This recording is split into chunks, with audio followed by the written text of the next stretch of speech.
ఏం చేస్తున్నట్టు, యాజమాన్యం ఏం చేస్తున్నట్టు? చిన్న పొరపాటు చేస్తేనే మెమోలు ఇస్తారు కదా మా ఉద్యోగులకి. మరి అటువంటిప్పుడు ఇన్ని సంవత్సరానికి 500 కోట్ల రూపాయల నష్టం జరుగుతుందంటే మీరేం చేశారు? ప్రభుత్వానికి ఏ రికమెండ్ చేశారు? ప్రభుత్వం ఏం చర్యలు తీసుకుంది? దీని మీద ఎక్కడ ఆన్సర్స్ ఉండవు.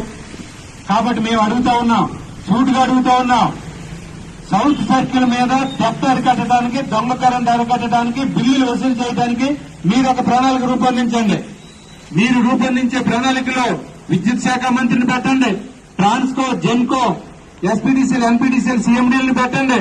అట్లాగే డిపార్ట్మెంట్ లో ఉన్నటువంటి రిజిస్టర్డ్ యూనియన్ల యొక్క అధ్యక్ష కార్యదర్శులను పెట్టి ఒక కమిటీ వేయండి. ఇంజనీర్లు కూడా పెట్టండి. కమిటీగా కూర్చొని సమగ్రమైన రిపోర్ట్ తయారు చేసి మన ముఖ్యమంత్రి గారికి, అట్లాగే దావోస్ మన ఆదాని గ్రూప్ ఆఫ్ ఇండస్ట్రీస్ లో ఉన్నటువంటి సీఈఓలకి వాళ్ళకి జరిగినటువంటి ఒప్పందం ఏంటి దానిని కూడా బయట పెట్టాలి. దావోస్ లో జరిగిన ఒప్పందాన్ని బయట పెట్టాలి, ఢిల్లీలో జరిగిన ఒప్పందాన్ని బయట పెట్టాలి. This is not a secret document, that is public property.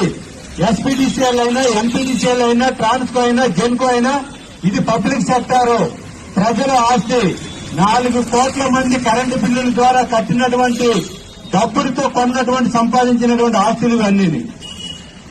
అటువంటి ఆస్తుల్ని ఈ రోజున ఆదానికి ఇస్తాను, అంబానీకి ఇస్తాను, ఎవరు ఇంకొకరికి ఇస్తానంటే ఎలక్ట్రిసిటీ డిపార్ట్మెంట్ లో ఉన్నటువంటి 55,000 మంది ఉద్యోగులు చూస్తూ ఊరుకోవాలని చెప్పేసి ప్రభుత్వానికి, యాజమాన్యానికి హెచ్చరిక చేయదలుచుకున్నాం.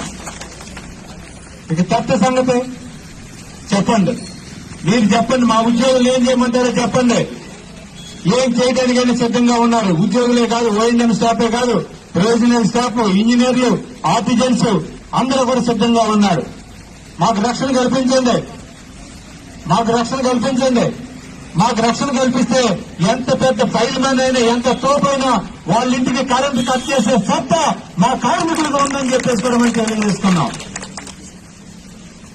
మీకు రాజకీయాలు ఉంటే ఉండొచ్చు, మీకు రాజకీయ అనుబంధాలు ఉంటే ఉండొచ్చు, ఉండనివ్వండి. మీ రాజకీయాలు ఉంటే మీరు చూసుకోండి. కానీ మా ప్రభుత్వ రంగ సంస్థ అయినటువంటి ఎస్పీడీసీఎల్ ని, సౌత్ సర్కిల్ ని ఎందుకు ప్రైవేటీకరణ చేస్తారన్నారని చెప్పేసి మేము ప్రశ్నించదలుచుకున్నాం. ఎవరిచ్చారు మీకు హక్కు? ఇది పబ్లిక్ ప్రాపర్టీ కదా.